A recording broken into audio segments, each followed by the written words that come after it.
2000 foi a década das continuações feitas direto para o mercado de home video e era impossível não acabar esbarrando em alguma delas. Pois foi nessa onda que em 2006 surgiu Eu Sempre Vou Saber o que Vocês Fizeram no Verão Passado, o terceiro filme da franquia e que tentou, sem muito alarde, se reinventar no auge dos lançamentos direto em DVD, ali com uma nova abordagem. Quem acompanha o quadro Sequências Esquecidas provavelmente lembra das diversas continuações feitas diretamente para DVD que eu revisitei aqui no canal, né? Pois no vídeo de hoje a gente vai rebobinar até o início dos anos 2000 para entender como que esse terceiro capítulo do verão passado surgiu.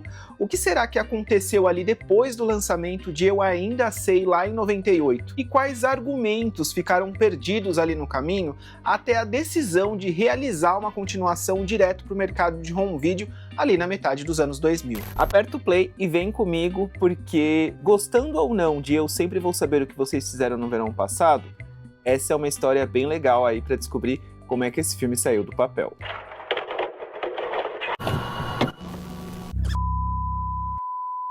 Oi, eu sou o Felipe Pérez e seja muito bem-vindo e bem-vinda ao Filmes Encontrados, um espaço para quem é apaixonado por filmes e séries de terror e suspense.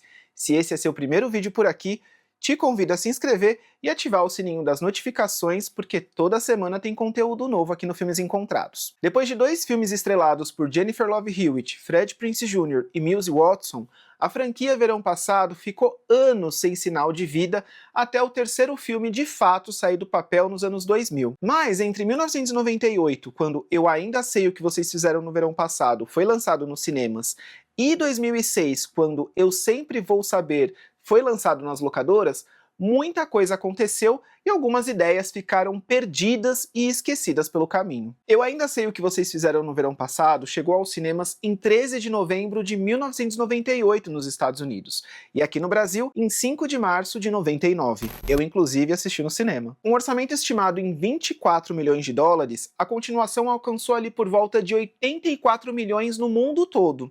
Foi menos do que o original de 97 alcançou, mas ainda assim fez sucesso, né? E era sinal de que a história da Judy James ainda tinha fôlego para mais capítulos. Essa possibilidade tomou um pouco mais de forma em 2000, quando a Columbia Pictures anunciou que um terceiro filme seria feito e escrito por Simon Barry, um roteirista estreante que naquela época tinha o roteiro de Arte da Guerra no currículo e que anos depois ainda viria a trabalhar no roteiro e direção de séries como Van Helsing, Ghost Wars e Warrior Nun. Segundo matéria da Variety, publicada em 21 de agosto de 2000, o terceiro filme estava oficialmente em desenvolvimento com a volta dos produtores Neil Moritz, Stockley Sheffin e Eric Fig. A matéria também trouxe detalhes do que seria parte do argumento que o Simon Barry estava trabalhando na época. A ideia inicial era de que o terceiro filme focaria em novos personagens que teriam que enfrentar uma ameaça às suas vidas no meio de uma selva durante uma expedição. Que viagem, né? Nada a ver esse argumento. Acho que a ideia era aumentar ainda mais o isolamento dos personagens e potencializar a sensação de não ter uma escapatória, já que no segundo filme a gente já tinha visto ali os personagens presos e isolados em um resort nas Bahamas. A ideia não foi para frente, mas em 2004, outro roteirista foi contratado para trabalhar em um novo argumento com outra direção. A ideia ainda era focar em novos personagens e em um novo segredo, mas a história não iria ignorar os eventos dos longas anteriores e iria manter a figura do pescador assassino como o grande vilão do filme. Uma mudança significativa era que agora a história também iria adentrar o sobrenatural, uma ideia que seria trabalhada em tom de dúvida e paranoia durante o segundo ato, e se revelaria no desfecho em mais uma conexão com os longas anteriores. O novo roteirista contratado era o Michael Weiss, que naquela altura já tinha na filmografia diversos trabalhos para a produtora New Image, com filmes como Crocodilo, do Tobe Hooper, e Octopus 1 e 2, longas que chegaram aqui no Brasil pela California Filmes em VHS. E acho que muita gente deve ter esbarrado em algum deles na época das locadoras. Mas enfim, o Michael começou a trabalhar em um roteiro com os produtores Neil Moritz e Eric Fig, e nesse estágio inicial, a ideia era realizar um filme em 3D para ser lançado nos cinemas. O Michael disse que foi um trabalho bem colaborativo e que naquela época ele nem estava atrás de liberdade criativa. Ele estava sempre pedindo ideias dos produtores para saber exatamente que caminho seguir. Um caminho que já tivesse alinhado ali com as expectativas do estúdio. Nesse momento, o filme também já tinha um diretor, o cineasta Damon Santo-Stefano, e segundo o relato do roteirista Michael Weiss ao site The Shock Pitch, eles chegaram a trabalhar juntos por um mês no período de pré-produção do longa. Só que sem grandes explicações, o Damon acabou sendo desligado do cargo de direção e um novo diretor foi contratado, o Sylvain White. Não se sabe muito bem o que aconteceu. O roteirista, nessa entrevista que eu citei, disse que não entendeu muito bem porque teve essa mudança de diretor, mas que ele acreditava que era mais uma decisão na perspectiva de negócio, né, de produto mesmo, do filme como um produto mesmo, do que diferenças criativas ali com os executivos. E aqui eu ressalto uma informação bem legal que está presente nessa entrevista concedida ao The Shock Pitch. É que é mencionado que lá em 2004, a continuação de Tropas Estelares feita para o mercado de home video superou as demais expectativas da Sony. E algo que eu já comentei em outros vídeos do canal, principalmente nas edições do quadro de sequências esquecidas, era de que o mercado de home video nos anos 2000 estava muito aquecido ali com a popularização do DVD. Porque além de vários filmes lançados no cinema terem uma segunda vida no mercado de locação e venda, tinham também as produções que eram feitas diretamente para esse mercado e que eram ali um retorno garantido. E voltando a Tropas Estelares 2, o sucesso do filme no home video mudou totalmente a perspectiva da Sony para esse mercado. E eu comentei tudo isso porque isso pode ter sido um dos fatores para a mudança de planos do que fazer com o terceiro filme da franquia verão passado. E talvez essa mudança do filme não ser mais lançado nos cinemas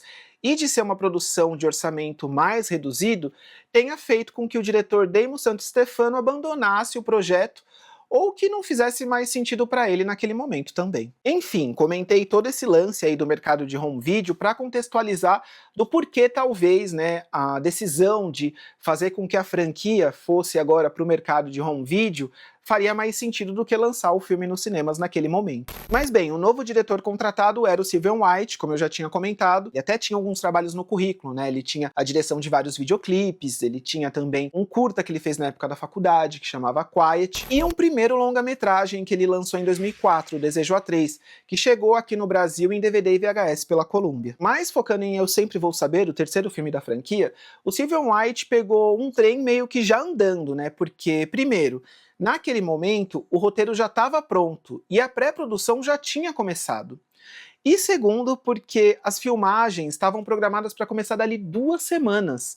Tem ideia do caos que deve ter sido para alinhar tudo ali correndo até que as filmagens começassem com a chegada de um novo diretor? Ainda assim, pelo que se pode ver no making of presente no DVD do terceiro filme, o ambiente no set foi bem amigável entre o elenco e a equipe, e mesmo em um cronograma maluco, parece que todo mundo se divertiu bastante e tentou dar o melhor de si para que esse filme saísse mesmo com recursos tão limitados e um cronograma apertadíssimo. Mas falando um pouco da história de Eu Sempre Vou Saber o que Vocês Fizeram no Verão Passado, o filme se passa na pequena cidade de Broken Ridge, no Colorado, nos Estados Unidos. Lá, um grupo de jovens resolve pregar uma peça em um dos amigos durante o festival de 4 de julho, encenando um ataque do famoso pescador assassino, da história ali que acabou virando uma lenda urbana. Mas a brincadeira acaba em tragédia quando o PJ, um dos amigos, morre no meio ali da encenação e cai de uma grande altura, sendo empalado por um trator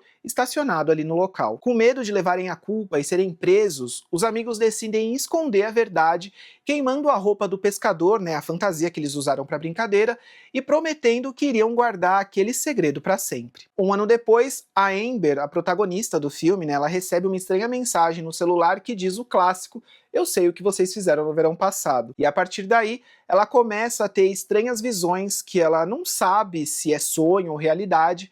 As ameaças vão ficando cada vez mais fortes e o pânico se instala ali de verdade quando as mortes começam a acontecer. Quem estaria por trás dos crimes? Quem poderia saber do segredo deles? No final do filme a gente descobre que o assassino não era nenhum dos suspeitos levantados durante o filme, e olha que tem vários, mas sim o próprio Ben Willis que tá de volta. Agora ele é uma entidade sobrenatural. O espírito dele foi despertado pelo combo de eventos ali da cena de abertura. A brincadeira com a sua figura, né, usando a roupa e o gancho, a culpa dos jovens, a promessa de manter o segredo enquanto eles queimavam a capa, né, utilizada na brincadeira, e até um dos personagens que acaba rasgando a pele do próprio braço com o gancho que eles usaram na brincadeira, que em certo ponto do filme a gente descobre que era o gancho que de fato pertencia ao Ben Willis, uma das conexões aí que o roteiro desse terceiro filme tenta fazer com os longas anteriores, né? Que o gancho foi comprado de alguém vindo das Bahamas, tem também o lance lá de uma hora que eles mexem no jornal e eles veem notícias relacionadas aos filmes anteriores. Então, o roteiro traz aí alguns elementos para criar uma ligação desse terceiro filme com os longas de 97 e 98. O roteirista Michael Weiss até pontuou na entrevista ao The Shock Pitch que escrever o roteiro de Eu Sempre Vou Saber o que Vocês Fizeram no Verão Passado foi o mais diferente em termos de continuação que ele trabalhou, porque ele precisava seguir um universo que já existia, né? Recriar situações seguindo meio que uma fórmula, porque tem algumas situações desse terceiro filme que espelham situações do filme de 97 e 98, e ao mesmo tempo também ali criar uma conexão com essa história, né? Mesmo que seja pontual. E deu pra ver também que muito do que foi planejado ali a partir de 2004 para esse filme, do fato do Ben Willis ser uma entidade sobrenatural, dele ainda estar presente, né, ele ser esse elo de ligação com os filmes anteriores, se manteve quando, né, de fato o filme foi feito. E bom, como programado, Eu Sempre Vou Saber o que Vocês Fizeram no Verão Passado não foi exibido nos cinemas e foi lançado direto no mercado de home video em 15 de agosto de 2006. Foi assim que a franquia iniciada lá em 1997 acabou ganhando um capítulo com uma ambientação diferente e orçamento reduzido nos anos 2000.